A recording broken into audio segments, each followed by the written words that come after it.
Yellow perch may well be the most popular panfish on ice. Recognized as one of the finest tasting fish in freshwater, it's also widely available to ice anglers from northeastern states like New York to the mountains of Montana. Wherever perch reside, for much of the winter they drop into deeper water in search of the stable conditions found there and to feed on plentiful forage. Here's telling commentary on how to find fish, as well as how to trigger them when you get there. On the big spoon, huh? Yeah, I'm hoping for a bigger one, Douglas. But, So what are all these fish feeding on out here, you think? well, I know what they are. I almost guarantee we can open one up actually in a few minutes and check, but virtually 100% larva of mayfly, chironomid larva.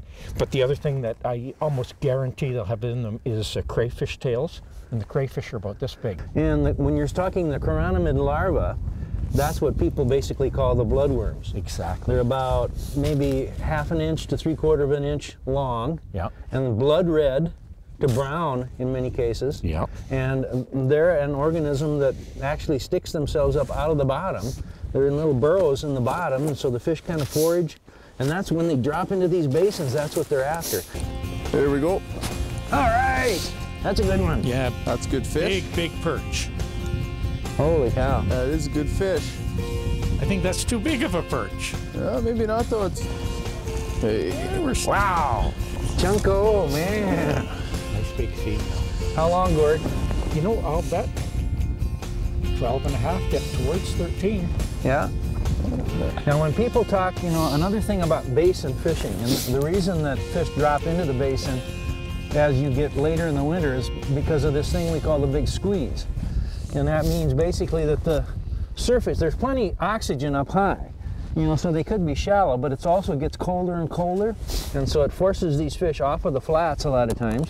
And the basin water, as you've often said, is the stablest water in the lake. Yeah. You know, the warmest temperature, usually plenty of oxygen, especially in a big lake like this, and then just stability from the weather.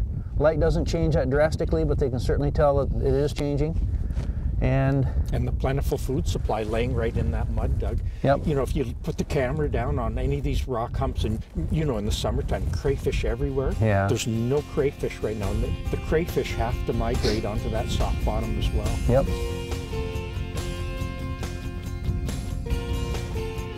I knew that guy's a two-time loser.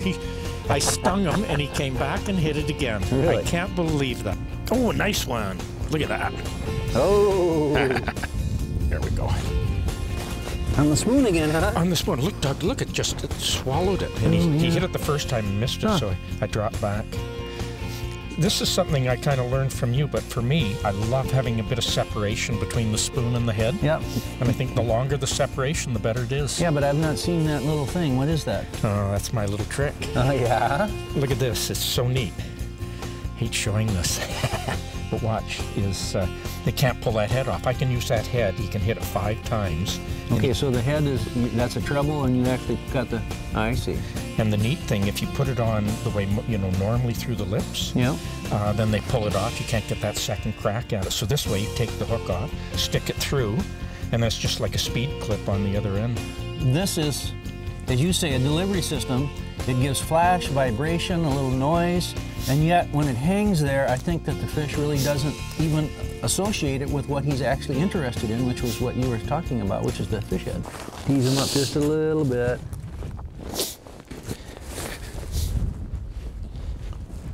There we got him. Good going, Douglas. Oh, nice fish, man. Big one. You know, they're on that spoon.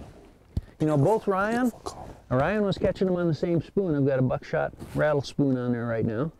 And of course, Gord's got another bigger flasher type spoon. So it pays to experiment, and the fish are absolutely telling you something. When you got 3 people fishing, you got a, you know, I mean, there's a color experiment going on, there's a size experiment, and there's a spoon versus the little tiny jig, the really realistic thing. And this is not what they're actually feeding on, but they want to feed on it when they get it, or I mean when they see it.